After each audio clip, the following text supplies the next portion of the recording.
I should have recognized the warning signs when he laughed coldly and said his steak needed to be still breathing.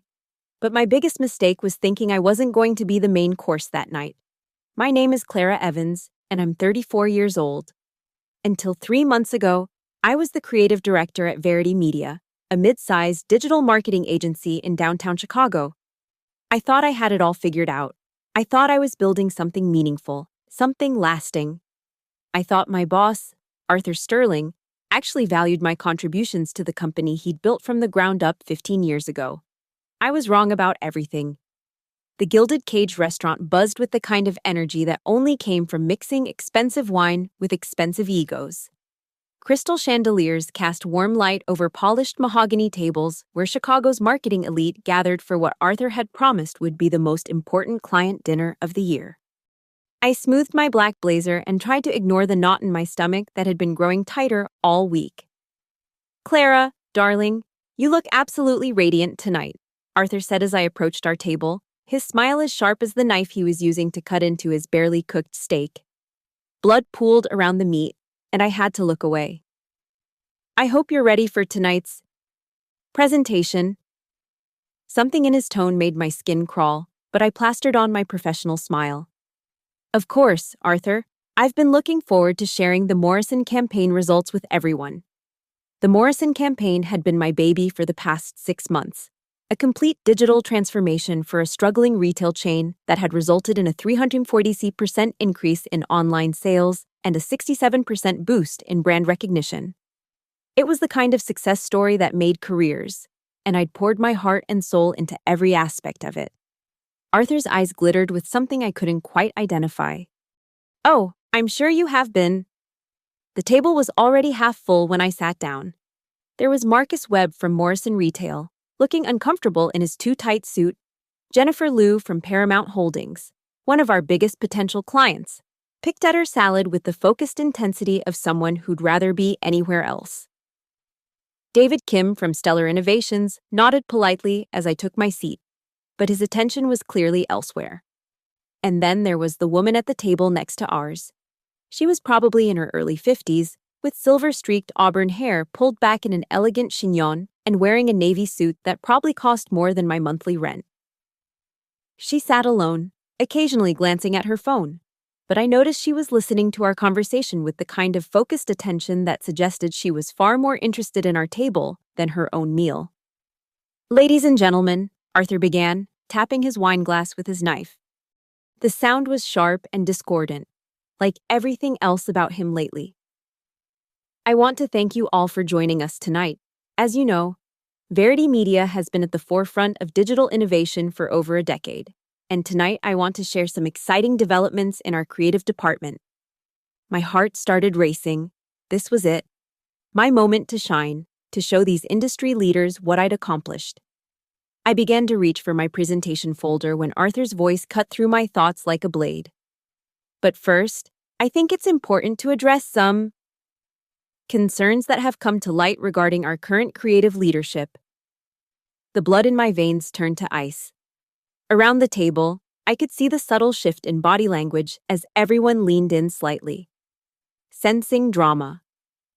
"You see," Arthur continued, his voice carrying that patronizing tone he used when he wanted to make someone feel small.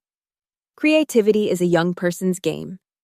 It requires fresh thinking, innovative approaches, and unfortunately," he paused, looking directly at me with those cold gray eyes, "some people simply lose their edge as they get older." I felt like I'd been slapped. The conversation around us seemed to fade into white noise as Arthur continued his character assassination. "Clara here has been with us for 5 years, and while she's certainly competent, I think we've reached a point where her ideas have become stale, predictable. The Morrison campaign, for instance, while moderately successful, really just rehashed strategies we've been using for years." "That's not true," I managed to say, my voice barely above a whisper.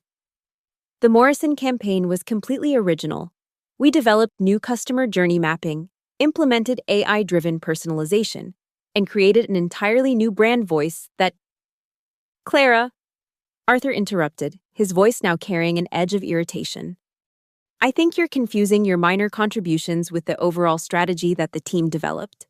Let's not oversell your role here. The woman at the next table had stopped pretending to look at her phone.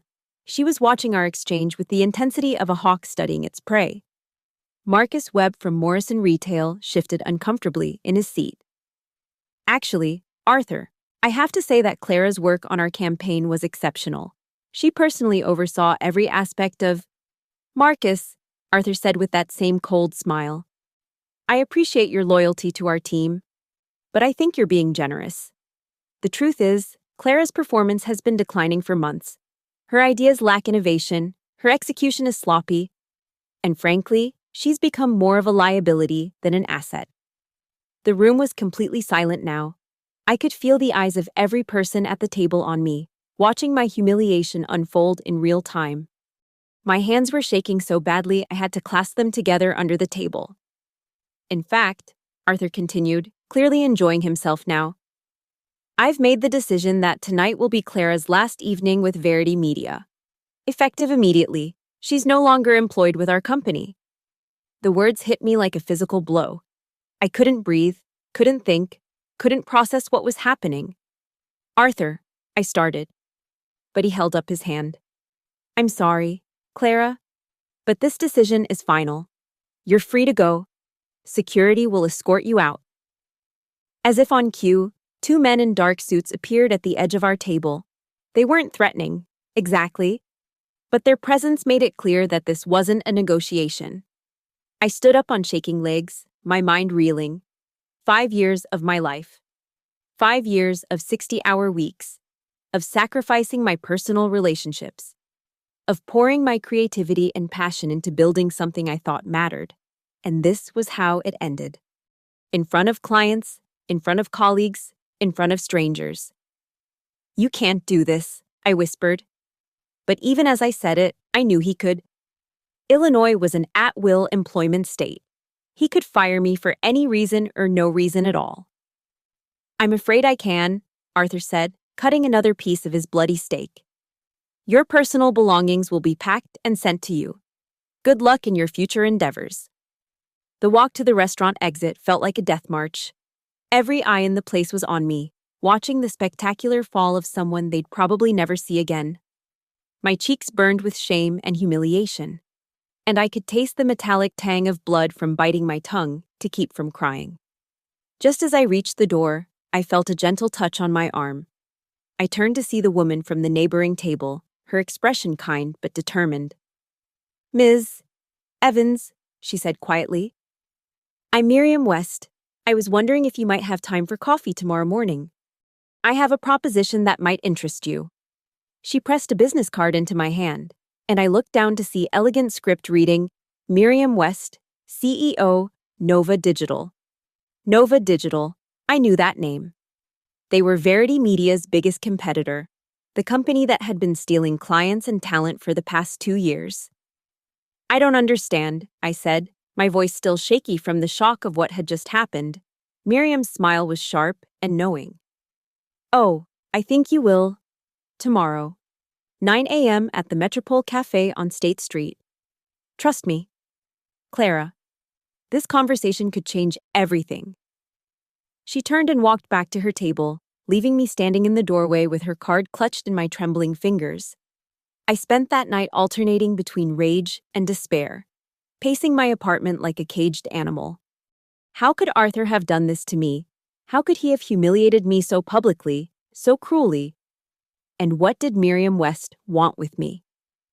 By morning, I'd decided I had nothing left to lose.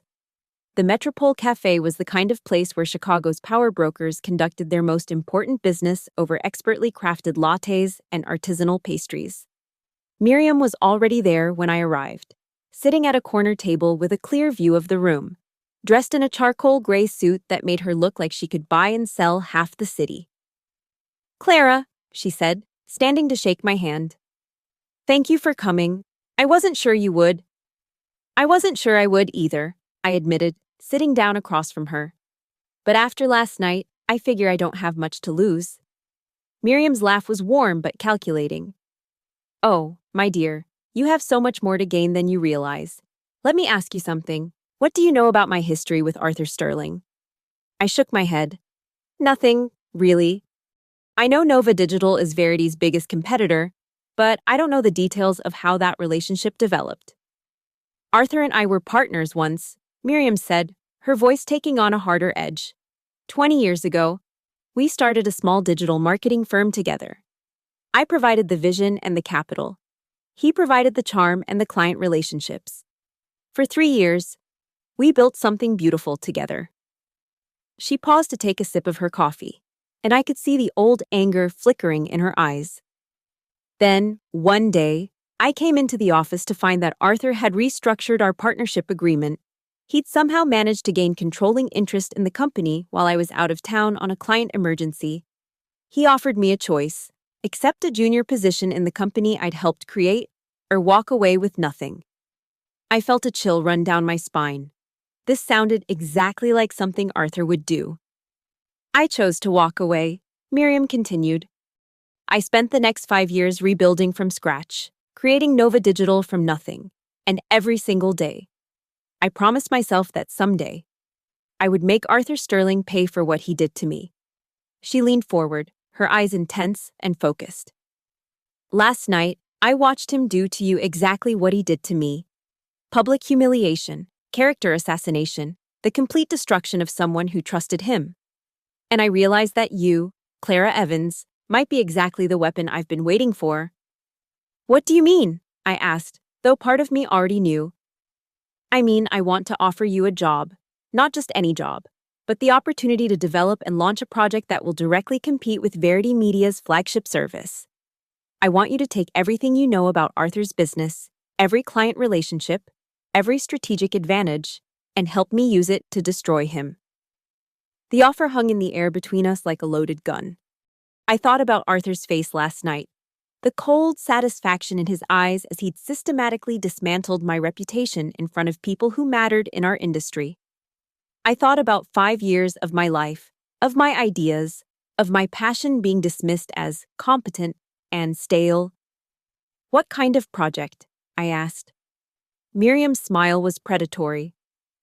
Arthur has been bragging for months about Verity's new AI-driven customer engagement platform. He's been telling clients it's revolutionary, that it's going to change the entire industry. The truth is, it's built on outdated technology and flawed assumptions about consumer behavior. She pulled out a tablet and showed me a series of technical specifications and market analysis reports. We've been developing our own platform for the past year, something that will make Arthur's system look like a child's toy. But what we've been missing is someone who understands the market from the inside, someone who knows exactly what clients are looking for and how to deliver it. As I scrolled through the documents, I felt my excitement building despite myself. This was innovative work, the kind of cutting-edge development that I'd been begging Arthur to let me pursue for years. You've been watching me, I said. This isn't a coincidence. No, it's not, Miriam admitted. I've been tracking your work for 2 years, Clara. The Morrison campaign was brilliant, but it was just the tip of the iceberg. I've seen your proposals for integrated social media strategies, your research on micro-targeting techniques, your work on predictive analytics. Arthur may have been too stupid to recognize your value, but I'm not. She reached across the table and touched my hand gently. I know this is a lot to process. I know you're probably feeling lost and betrayed and angry. But I want you to consider this. What if everything that happened last night was just the beginning of something much bigger? What if Arthur Sterling accidentally gave you the greatest gift of your career? I stared at her for a long moment, weighing the implications of what she was offering. Working for Nova Digital would mean crossing a line I could never uncross. It would mean using everything I knew about Arthur's business to help his biggest competitor destroy him. I need time to think about this, I said finally. Of course you do, Miriam said, standing up. But don't take too long. Arthur's already started spreading rumors about you in the industry. The longer you wait, the harder it will be to control the narrative. She left me sitting there with her business card and a head full of dangerous possibilities. That evening, I was still wrestling with Miriam's offer when my phone rang. It was Sarah Martinez, my former assistant at Verity Media. Clara, Thank God you answered, she said, her voice tight with anxiety. I wasn't sure if you'd want to talk to anyone from the company after what happened last night.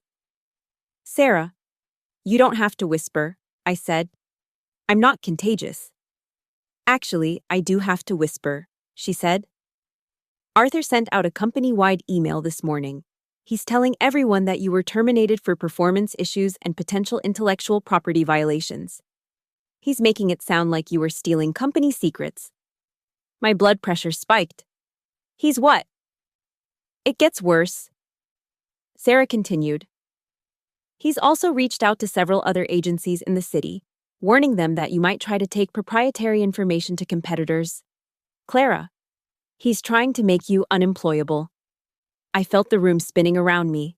Not only had Arthur humiliated me publicly, but now he was actively trying to destroy my career. This wasn't just about firing me, this was about making sure I never worked in the industry again.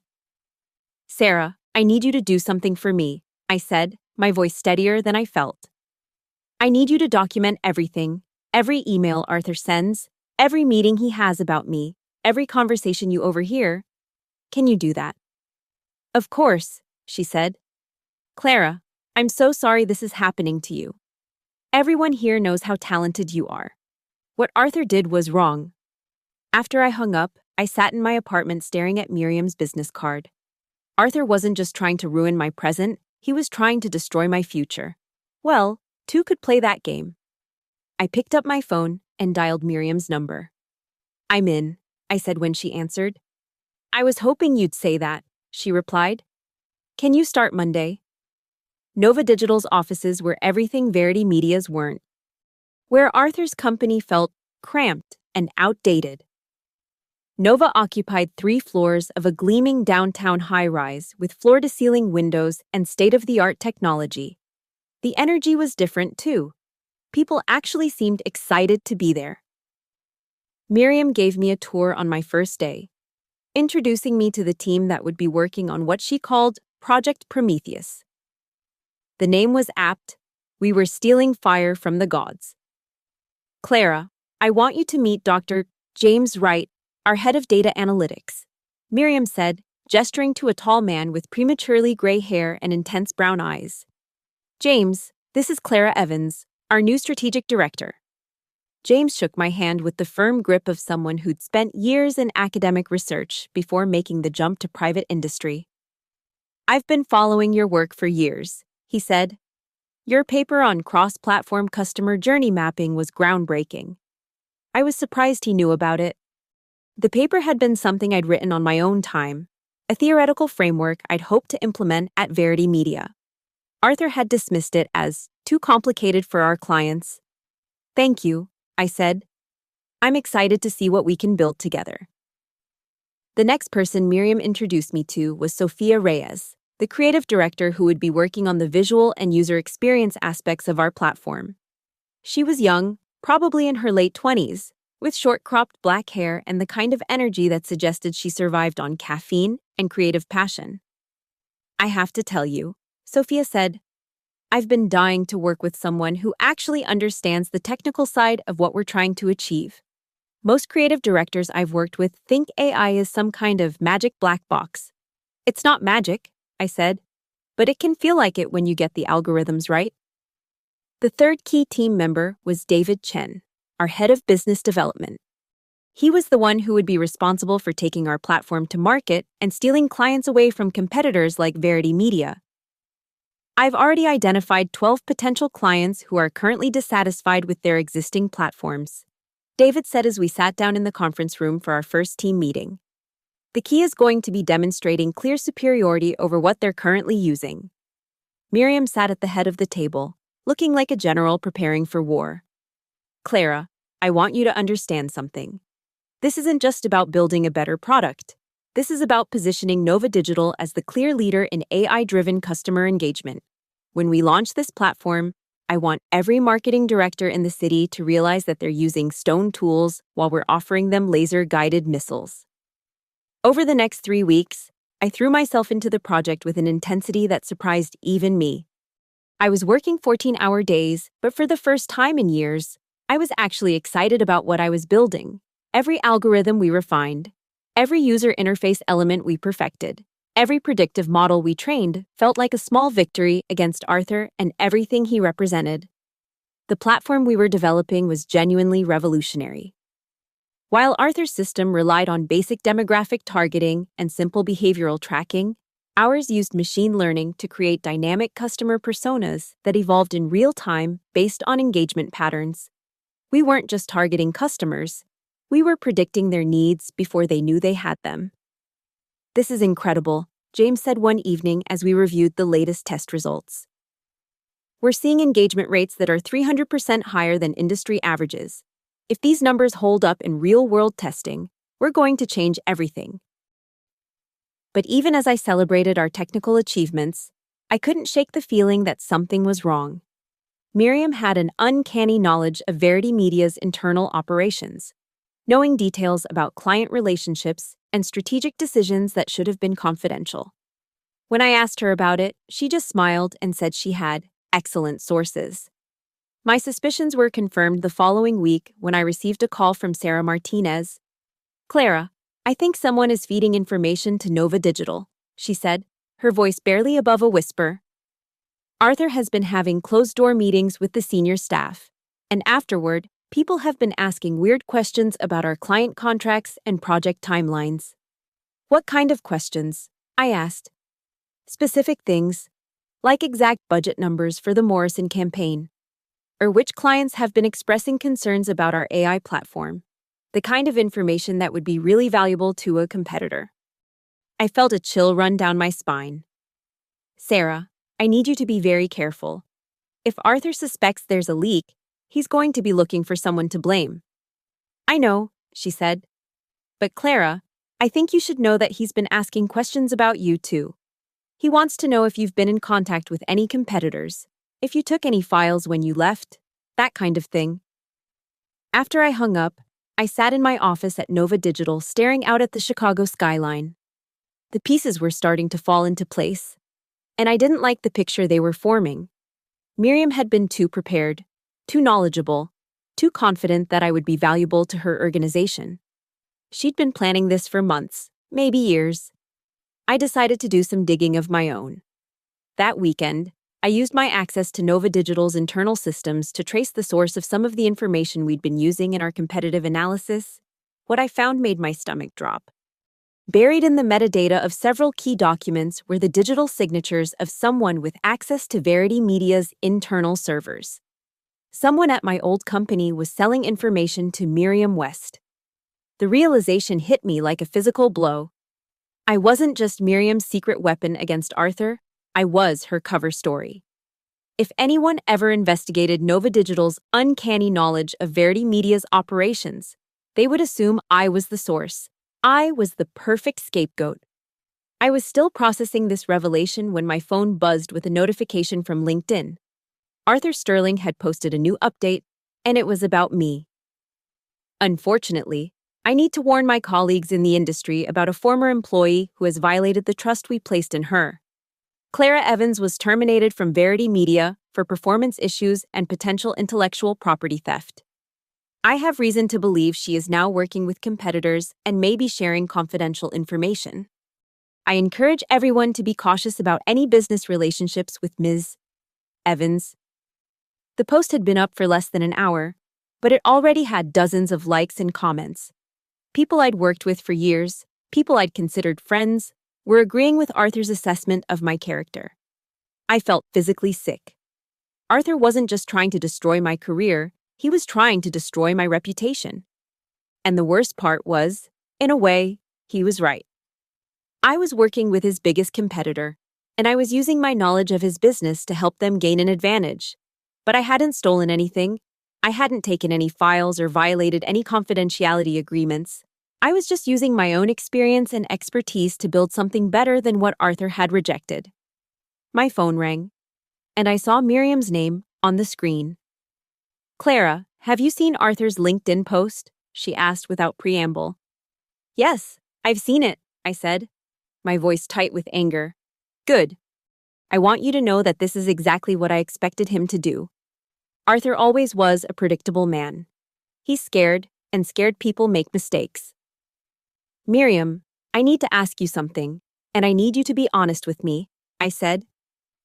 Do you have someone inside Verity Media feeding you information? There was a long pause on the other end of the line. Clara, I want you to understand something. This is war. Arthur started this war 20 years ago when he stole my company. Everything I've done since then has been about positioning myself to win that war. That's not an answer, I said. No, it's not, she agreed. But it's all the answer you're going to get right now. What you need to focus on is the fact that Arthur is trying to destroy your reputation. We need to respond. And we need to respond strategically. What do you have in mind? I think it's time we went public with Project Prometheus, she said. I think it's time we showed the industry exactly what you're capable of when you're working with people who actually value your contributions. The next morning, Miriam called a press conference. She invited technology journalists, industry analysts, and representatives from major marketing firms to Nova Digital's offices for what she called a major announcement about the future of customer engagement. I stood beside her at the podium, my hands shaking slightly as I looked out at the crowd of reporters and industry executives. In the back of the room, I spotted David Kim from Stellar Innovations, the same man who had witnessed my humiliation at the Gilded Cage restaurant 3 weeks earlier. Ladies and gentlemen, Miriam began, I want to introduce you to the most significant advancement in customer engagement technology since the invention of the Internet. Our new AI-driven platform, developed under the leadership of Strategic Director Clara Evans, represents a fundamental shift in how businesses understand and interact with their customers. She gestured to the large screen behind us, which displayed a sleek interface that looked like something from a science fiction movie. Traditional customer engagement platforms rely on static demographic data and simple behavioral tracking, I said, taking the microphone. They're looking at who your customers were yesterday, not who they're becoming tomorrow. Our platform uses machine learning to create dynamic customer personas that evolve in real time, predicting customer needs and preferences with unprecedented accuracy. I walked through a live demonstration of the platform, showing how it could analyze customer interactions across multiple channels and predict future behavior with startling precision. The audience was clearly impressed, leaning forward in their seats and taking notes furiously. The results speak for themselves, I continued. In beta testing, we've seen engagement rates that are 300% higher than industry averages, conversion rates that are 150% higher, and customer satisfaction scores that are off the charts. During the Q&A session, a reporter from Marketing Week raised her hand. Ms. Evans, there are rumors that you left your previous position at Verity Media under controversial circumstances. Can you comment on allegations that you've used proprietary information in developing this platform? I had prepared for this question, but it still felt like a punch to the gut. I can categorically state that no proprietary information from Verity Media or any other company was used in developing this platform. Every algorithm, every interface element, every predictive model was developed from scratch using publicly available research and our own innovations. But isn't it true that you were terminated for performance issues and potential intellectual property violations? The reporter pressed. I was terminated for reasons that had nothing to do with my performance or any ethical violations, I said, my voice steady despite the anger building inside me. I was terminated because my former employer was uncomfortable with innovation and afraid of change. The platform we're announcing today is proof of what can be accomplished when talented people are given the resources and support they need to do their best work. After the press conference, I felt drained but oddly satisfied. We'd fired the first shot in what was sure to be a long war, and I thought we'd made our point effectively. I was wrong. 2 days later, Arthur Sterling called his own press conference. I watched it live-streamed from my office at Nova Digital, my stomach nodding as Arthur took the podium with his characteristic confidence. I want to address some concerning developments in our industry, he began, his voice carrying that familiar, patronizing tone. It has come to my attention that proprietary algorithms and customer data developed at Verity Media have been misappropriated by a former employee and are now being used by a competitor. He clicked to a slide showing what appeared to be code snippets and technical documentation. These are examples of intellectual property that was developed at Verity Media over the past 2 years. As you can see, there are striking similarities between our proprietary systems and the platform announced by Nova Digital this week. My blood ran cold. The code he was showing did look similar to algorithms I'd worked on at Verity Media, but that was because they were based on the same underlying mathematical principles. It was like claiming that someone stole your recipe for chocolate chip cookies because they used flour, sugar, and chocolate chips. I want to be clear, Arthur continued, that I take no pleasure in exposing this theft. Clara Evans was once a valued member of our team, and I had hoped that her departure would be amicable. But when proprietary information is stolen and used to gain an unfair competitive advantage, I have a responsibility to protect my company and my employees. He announced that Verity Media was filing a lawsuit against both Nova Digital and me personally, seeking damages and an injunction to prevent us from using what he claimed was stolen intellectual property. I felt the room spinning around me. Arthur wasn't just trying to destroy my reputation, he was trying to destroy my future. If he could prove that I'd stolen proprietary information, I could face criminal charges, not just civil liability. My phone rang immediately after Arthur's press conference ended. It was James Wright from our development team. "Clara, we need to talk," he said, his voice tense. "Can you come to the conference room right away?" When I arrived, I found the entire Project Prometheus team gathered around the table, their faces grim. Miriam was there too, looking like she was preparing for battle. "Arthur's allegations are baseless," I said before anyone could speak. "I never took any proprietary information from Verity Media. Everything we've developed here was created from scratch." "We know that," James said. "But the problem is, he's right about one thing. Some of our algorithms are based on the same mathematical principles as systems that were developed at Verity Media. Not because we stole anything, but because there are only so many ways to solve these kinds of problems." Sophia leaned forward. "The question is, how do we prove that we didn't steal anything? How do we show that our work is original when it's based on the same underlying science?" "We document everything," Miriam said, her voice cold and determined. "Every line of code, every algorithm, every design decision. We show our work, step by step, and we prove that our platform was developed independently." "That's going to take weeks," David said, "maybe months. And in the meantime, Arthur's allegations are going to be hanging over our heads like a sword."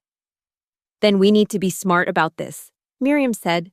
"We need to control the narrative and force Arthur to prove his claims rather than just making them." I sat there listening to my colleagues strategize, but my mind was elsewhere.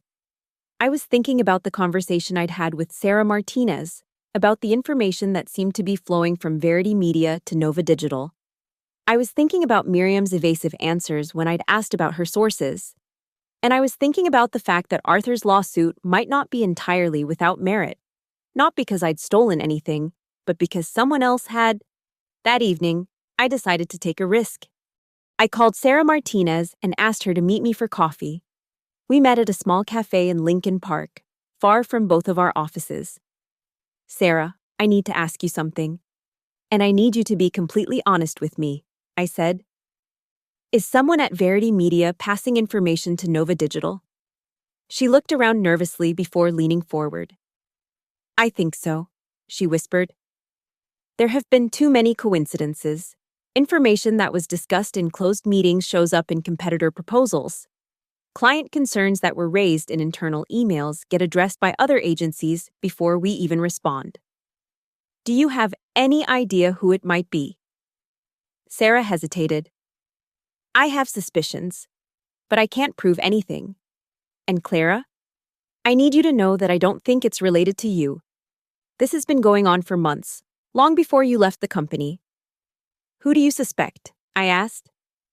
"Marcus Thompson," she said. "He's the senior account manager who's been handling most of our biggest clients. He's been asking a lot of questions about things that aren't really his responsibility. And he's been staying late a lot, accessing files that he shouldn't need for his job. Marcus Thompson, I knew him, but not well. He'd been with Verity Media for about 3 years, and he'd always struck me as ambitious but not particularly talented, the kind of person who would cut corners to get ahead. Sarah, I need you to be very careful, I said. If my suspicions are right, and if Arthur finds out there's actually a leak, he's going to be looking for someone to blame. And right now, I'm the most convenient target. What are you going to do? She asked. I'm going to set a trap, I said. The next morning, I called Miriam into my office. I want to try something, I said. I want to feed false information to Arthur and see if he takes the bait. What kind of false information? She asked. I want to leak a fake technical specification for a non-existent client project. Something that would be valuable to a competitor, but completely fabricated. If Arthur acts on that information, we'll know he has a source inside Nova Digital. Miriam's eyes lit up with interest. That's brilliant. But how do we make sure the information gets to him? We don't, I said. We make sure it gets to the right person at Verity Media. And we see if it makes its way to Arthur. I spent the next 2 days creating an elaborate fake project proposal for a fictional client called Meridian Industries. According to my fabricated documents, Meridian was a major retail chain that was considering switching from Verity Media to Nova Digital. And they were particularly interested in our AI-driven customer segmentation capabilities. The fake proposal included technical specifications that were just plausible enough to seem real, but with subtle flaws that would become obvious to anyone who tried to implement them. It was like creating a virus that would infect Arthur's systems and expose his information source. I carefully planted the fake documents in Nova Digital's internal systems, making sure they would be accessible to anyone who was legitimately working on client proposals. Then I waited. I didn't have to wait long. 3 days later, Sarah Martinez called me in a panic. Clara, you need to know what just happened, she said. Arthur just called an emergency meeting with all the senior staff. He's claiming that Nova Digital is about to steal Meridian Industries as a client. And he wants everyone to work on a counter-proposal. Meridian Industries doesn't exist, I said. I figured that out when I tried to research them. Sarah said, but Arthur is convinced they're real. He's got Marcus Thompson working on a presentation that directly addresses the technical specifications you supposedly leaked. I felt a rush of satisfaction. The trap had worked perfectly. Arthur had taken the bait. And in doing so, he'd revealed that he had access to Nova Digital's internal information. But I also felt a chill of fear. If Arthur was desperate enough to use stolen information to try to keep a fictional client, what would he do when he realized he'd been played? I got my answer the next morning. Arthur Sterling was waiting for me in the lobby of Nova Digital's building when I arrived for work. He was flanked by 2 men in expensive suits who looked like they'd stepped out of a corporate law firm. Clara Evans, he said, his voice carrying a deadly calm. I think we need to talk. I don't think we have anything to talk about. Arthur, I said, trying to keep my voice steady. Oh, but we do, he said, stepping closer. You see? I know what you've been doing. I know you've been using information from Verity Media to give Nova Digital an unfair advantage, and I know you've been trying to sabotage my business with fake client proposals. So he'd figured out the Meridian Industries trap. I had to admit, I was impressed. Arthur might be a bastard, but he wasn't stupid. I don't know what you're talking about, I said. Don't insult my intelligence, Clara, Arthur said, his gray eyes boring into mine. Meridian Industries was a clever little test. I'll give you that. But it only confirmed what I already suspected. You're working with someone inside my company to steal proprietary information. One of the lawyers stepped forward, a thin man with wire-rimmed glasses and the predatory look of someone who enjoyed destroying people's lives. Ms. Evans, I'm Richard Hayes from Blackstone and Associates. We represent Verity Media in this matter. We have evidence that you've been systematically stealing trade secrets and confidential client information. What evidence? I asked, though my mouth was so dry I could barely get the words out. Hayes opened his briefcase and pulled out a thick folder. Email communications between you and individuals at Verity Media, requesting specific information about client contracts and project specifications. Financial documents showing suspicious consulting payments from Nova Digital to offshore accounts. And most damning of all, code repositories that show striking similarities between Verity Media's proprietary algorithms and Nova Digital's new platform. I felt like I was drowning. They'd built an entire case around circumstantial evidence and false assumptions. But in the court of public opinion, it might be enough to destroy me completely.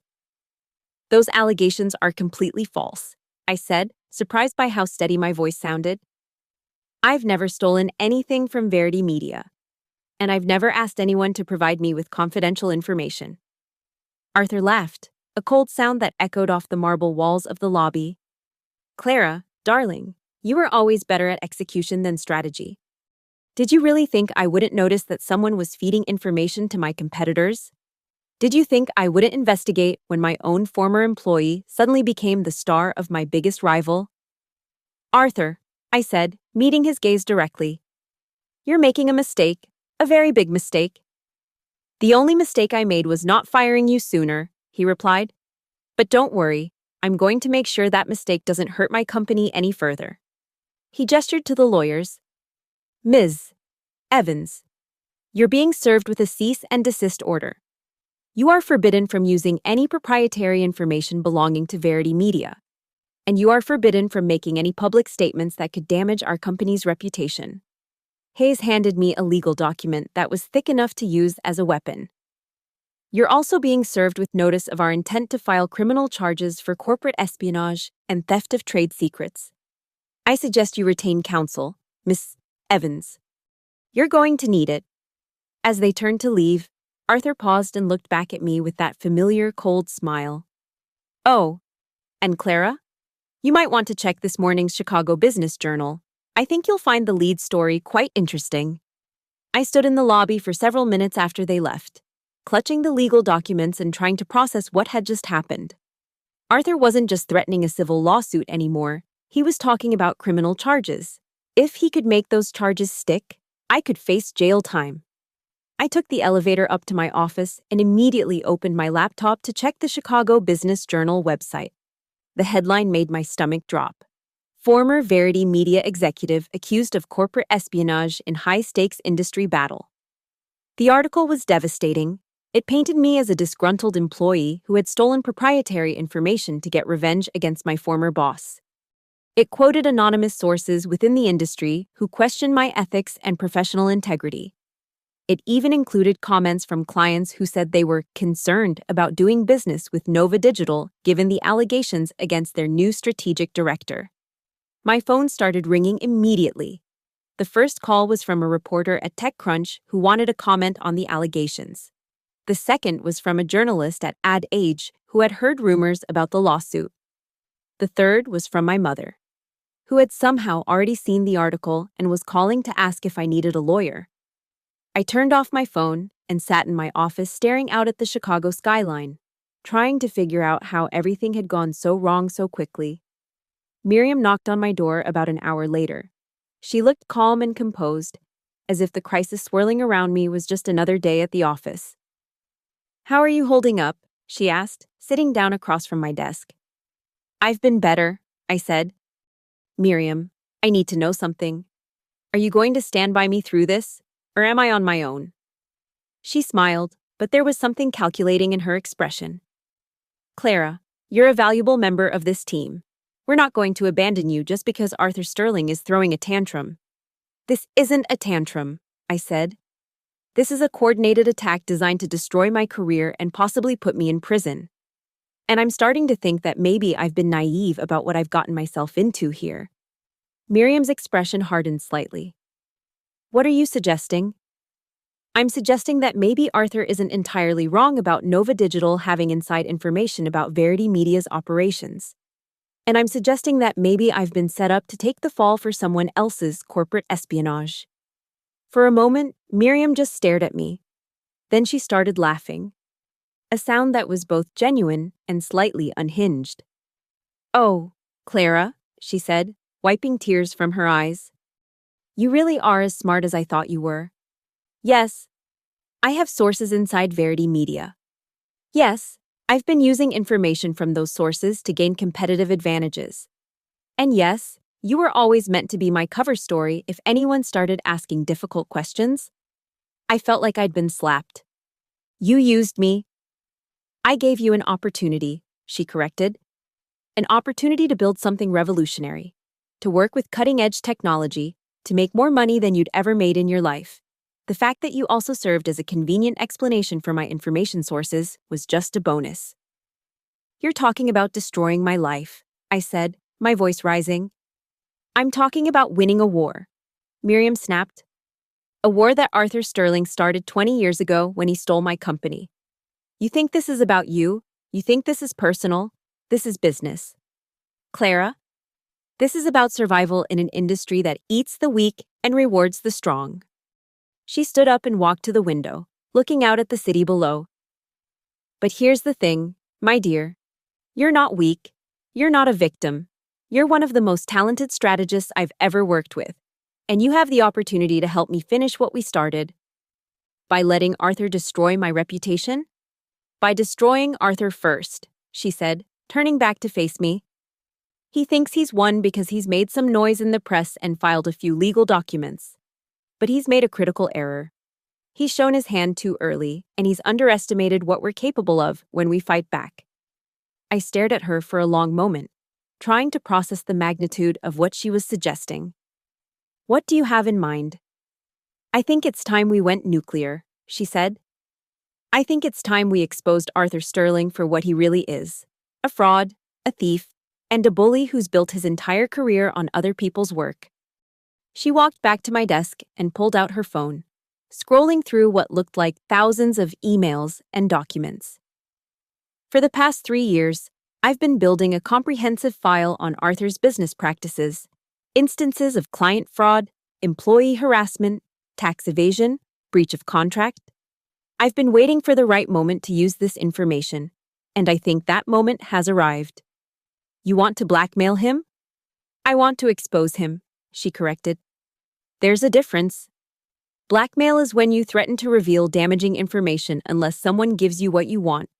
Exposure is when you reveal damaging information because it's the right thing to do.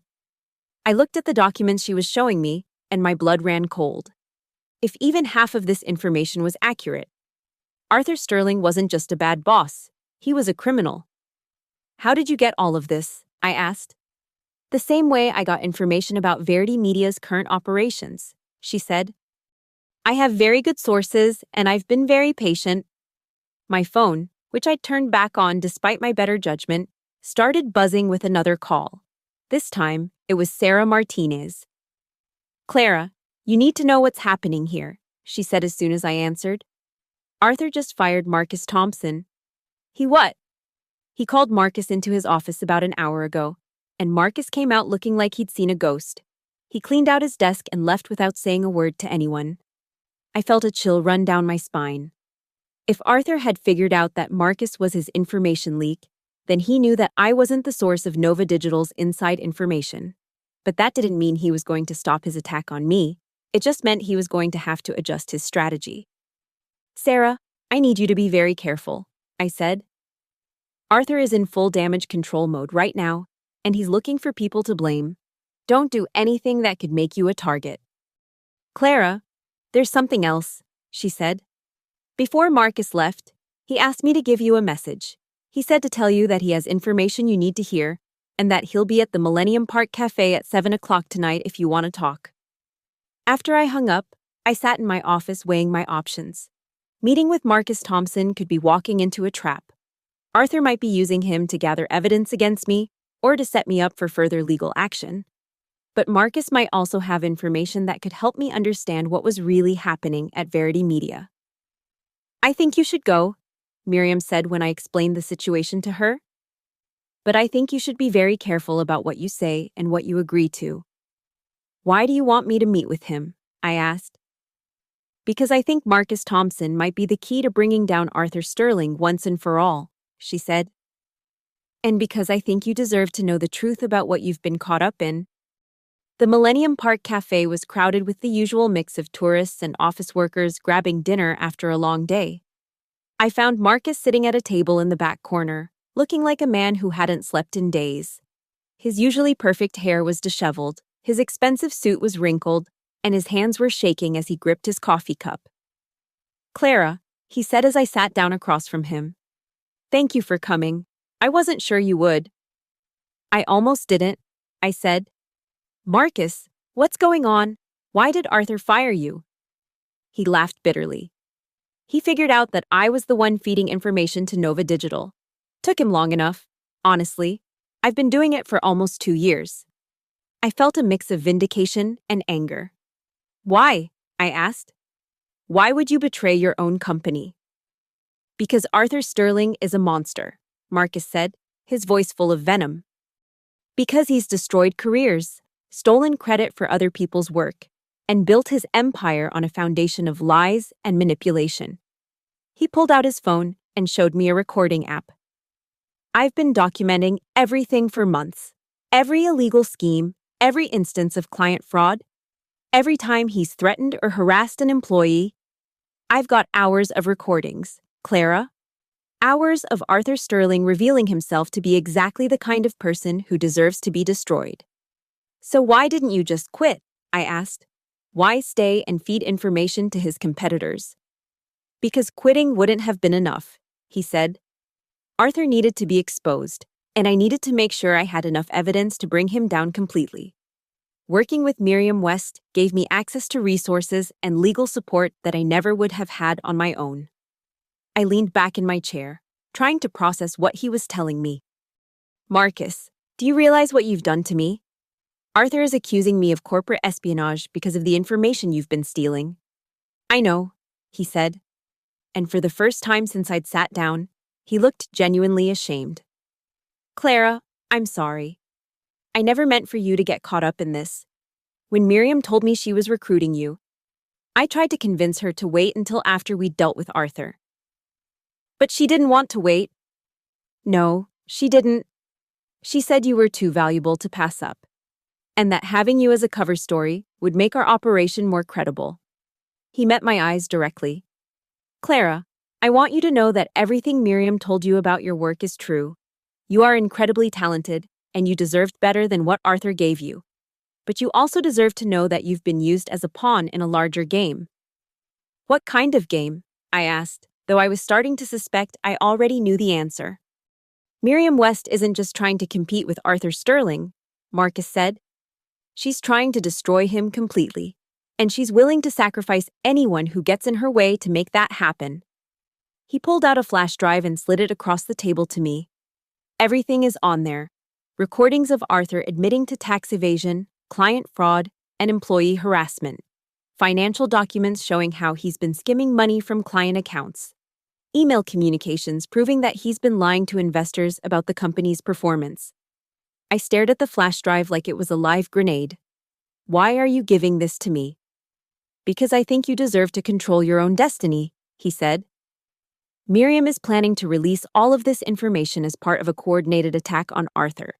She's going to time it to maximize the damage to his reputation and his business.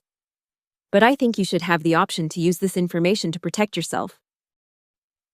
"What do you mean?" "I mean you could take this information to Arthur directly," Marcus said. "You could offer to keep it quiet in exchange for him dropping all legal action against you and issuing a public retraction of his allegations." I picked up the flash drive and turned it over in my hands, feeling the weight of the decision I was about to make. Or I could help Miriam destroy him completely. "Yes," Marcus said. "You could do that too." "What are you going to do?" I asked. "I'm going to disappear for a while," he said. "I've got enough money saved up to lay low until this whole thing blows over. Arthur can't prove I was working with Nova Digital, and by the time he figures out how to retaliate, I'll be long gone." He stood up and threw some money on the table for his coffee. "Clara, whatever you decide to do, be careful. Both Arthur and Miriam are dangerous people, and they're both willing to hurt anyone who gets in their way." After he left, I sat in the cafe for another hour, staring at the flash drive and trying to figure out what to do next. I had enough evidence to destroy Arthur Sterling's career and possibly send him to prison. I also had enough evidence to protect myself from his legal attacks and clear my name in the industry. But using that evidence would mean aligning myself completely with Miriam West, a woman who had admitted to using me as a pawn in her personal vendetta. It would mean becoming an active participant in what was essentially a corporate assassination. On the other hand, doing nothing would mean letting Arthur continue his campaign to destroy my reputation and my career. It would mean allowing him to get away with years of illegal and unethical behavior. And it would mean accepting defeat in a war that I hadn't even known I was fighting. I made my decision. The next morning, I called in sick to work and spent the day listening to the recordings on Marcus's flash drive. What I heard made me physically ill. Arthur Sterling wasn't just a bad boss or an unethical businessman. He was a sociopath who took pleasure in destroying people's lives. In one recording, he bragged about firing a pregnant employee because he didn't want to pay maternity benefits. In another, he discussed a scheme to overcharge clients for services they weren't receiving. In a third, he talked about blackmailing a competitor using fabricated evidence of wrongdoing. By the time I finished listening to all the recordings, I felt like I needed a shower. But I also felt something else, a cold, focused anger that gave me clarity about what I needed to do. I called Miriam and asked her to meet me at her office that evening.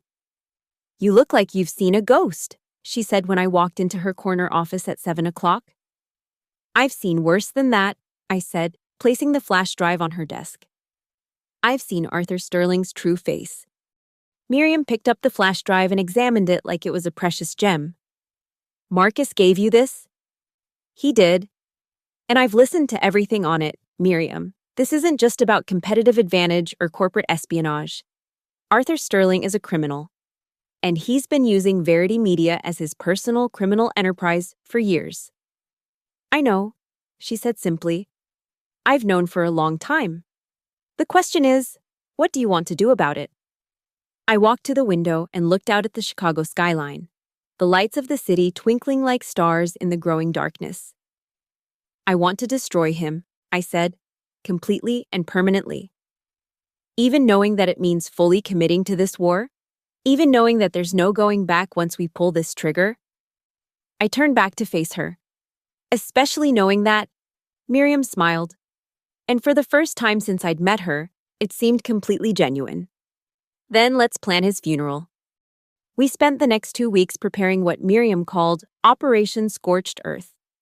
We compiled the evidence from Marcus's recordings into a comprehensive dossier that painted a picture of systematic fraud, harassment, and criminal behavior.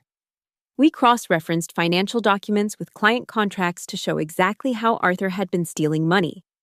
We prepared detailed timelines showing patterns of illegal activity going back years. But we didn't stop there. Miriam had been building her case against Arthur for much longer than I'd realized, and she had sources throughout the industry who were ready to come forward with their own stories of Arthur's misconduct. "We're going to hit him from every angle," she explained as we reviewed our strategy. "Legal, financial, professional, and personal. By the time we're finished, Arthur Sterling won't be able to get a job managing a coffee shop, let alone running a marketing agency." The centerpiece of our plan was the annual Chicago Marketing Summit, a 3-day conference that brought together the biggest names in the industry. Arthur was scheduled to be the keynote speaker on the second day, giving a presentation about ethical leadership in the digital age. The irony was so perfect, it was almost poetic. Miriam had arranged for us to have a booth at the conference, where we would be demonstrating Nova Digital's new platform to potential clients. But our real purpose was to be there when Arthur's world came crashing down. The first day of the conference went smoothly. I worked the Nova Digital booth, talking to potential clients and demonstrating our technology. Several people asked about the legal disputes with Verity Media, but I deflected those questions by focusing on the technical superiority of our platform. Arthur was there too. Of course, holding court with industry executives and potential clients. I watched him from across the exhibition hall, seeing him laugh and shake hands and project the image of a successful, ethical business leader. It made me sick. "Tomorrow," Miriam said as we packed up our booth at the end of the first day. "Tomorrow we end this." I barely slept that night. I kept thinking about everything that had led to this moment. The humiliation at the Gilded Cage restaurant, the discovery of Marcus's espionage operation, the weeks of preparation and planning. In less than 12 hours, Arthur Sterling's career would be over, and I would have played a central role in destroying him. The second day of the conference began like any other. Arthur took the stage at 9 o'clock sharp, looking confident and professional in his expensive suit. The auditorium was packed with nearly 1,000 marketing professionals, all eager to hear insights from one of the industry's most successful leaders. "Ladies and gentlemen," Arthur began, his voice carrying easily through the sound system. "I want to talk to you today about the importance of ethical leadership in our rapidly evolving digital landscape." I was sitting in the back of the auditorium with Miriam, both of us waiting for our cue. At exactly 9:15, Miriam's phone buzzed with a text message. "It's time," she said. While Arthur continued his presentation about ethics and integrity, reporters from major industry publications were receiving anonymous emails containing Marcus's recordings and the comprehensive dossier we'd prepared. Social media accounts controlled by Miriam's team began posting excerpts from the recordings, along with documentation of Arthur's crimes. At 9:30, Arthur's phone started buzzing. He tried to ignore it at first, but the buzzing became more and more insistent. Finally, he paused his presentation and glanced at his phone. The color drained from his face. Excuse me for just a moment," he said, his voice suddenly uncertain. He tried to continue his presentation, but his phone kept buzzing. Other people in the audience were looking at their phones too, and I could see the confusion and concern spreading through the crowd. At 9:45, a reporter from Marketing Week stood up in the middle of the auditorium. "Mr. Sterling," she called out, "would you care to comment on recordings that have just surfaced in which you appear to admit to tax evasion and client fraud?" The auditorium erupted in murmurs and whispers. Arthur stood at the podium, looking like a deer caught in headlights. I'm not sure what you're referring to," he stammered. "I'm referring to audio recordings in which you discuss skimming money from client accounts and bribing government officials." The reporter continued, "Are these recordings authentic?" Arthur looked around the auditorium desperately, as if searching for an escape route. "I think there's been some kind of misunderstanding. What about the recording where you discuss firing pregnant employees to avoid paying benefits?" Another reporter called out. "Or the one where you talk about blackmailing competitors?" A third added. The questions kept coming, each one more damaging than the last. Arthur tried to maintain his composure, but I could see the panic building in his eyes. "Ladies and gentlemen," he said, his voice shaking now, "I think someone is trying to sabotage this presentation with false allegations. These recordings, if they even exist, are taken out of context or have been fabricated entirely." "Mr. Sterling," the first reporter said, "I have the recordings right here on my phone. Would you like me to play them for the audience?" "No," Arthur said quickly. This isn't the appropriate venue for..." But it was too late. The reporter had already connected her phone to the auditorium's sound system, and Arthur's voice filled the room. "The trick with pregnant employees is to find some other reason to fire them. You can't discriminate based on pregnancy, obviously, but you can always find performance issues or attendance problems. I just fired one last month who was starting to show, told her it was budget cuts. But really, I just didn't want to deal with the hassle of maternity leave." The auditorium fell completely silent. You could have heard a pin drop. Arthur stood at the podium, his mouth opening and closing like a fish out of water. That's not... Someone has altered those recordings. This is a coordinated attack by my competitors." But the damage was done. The reporter played another clip, and then another, each one more damning than the last. Arthur's voice, clear and unmistakable, admitting to crimes and ethical violations that would destroy any business leader's career. I have to," Arthur mumbled, and then he simply walked off the stage. The auditorium erupted in chaos. Reporters were shouting questions. Attendees were talking excitedly among themselves, and conference organizers were trying to figure out what to do next. Miriam leaned over to me and smiled. Phase 1 complete, she said. But we weren't done yet. Within hours, the recordings were everywhere. Every major industry publication had picked up the story. Social media was buzzing with excerpts from Arthur's admissions. The hashtag #ArthurSterlingExposed was trending on Twitter. By the end of the day, 3 major clients had terminated their contracts with Verity Media. 2 employees had filed complaints with the Equal Employment Opportunity Commission. The Illinois Department of Revenue had announced an investigation into the company's tax practices. Arthur Sterling's world was collapsing, and it was collapsing fast.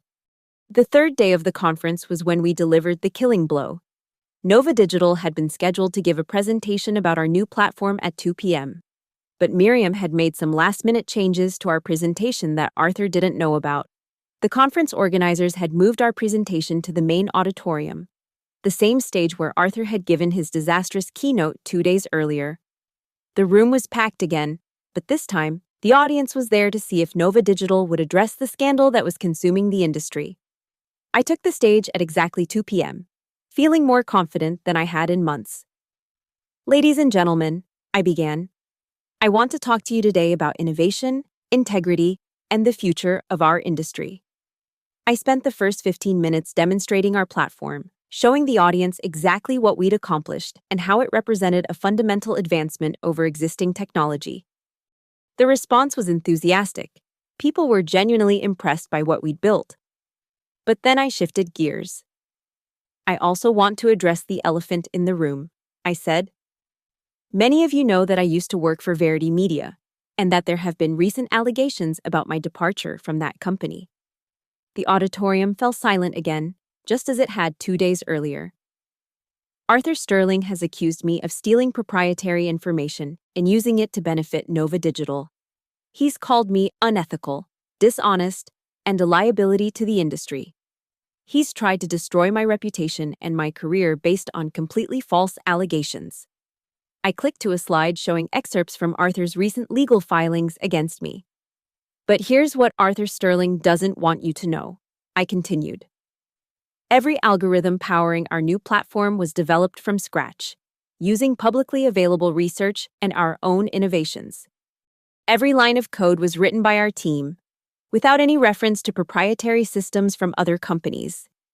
I clicked to another slide showing our development timeline and documentation. Arthur Sterling accused me of stealing intellectual property because he couldn't believe that someone he'd dismissed as stale and predictable could build something so far superior to his own systems. He accused me of corporate espionage because the idea that I might actually be more innovative than he is was too threatening to his ego. The audience was riveted. I could see people leaning forward in their seats, hanging on every word. But the most important thing I want you to understand, I said, is that the recordings you heard 2 days ago represent exactly the kind of toxic leadership that our industry needs to reject. Arthur Sterling didn't just try to destroy my career, he's been destroying careers for years.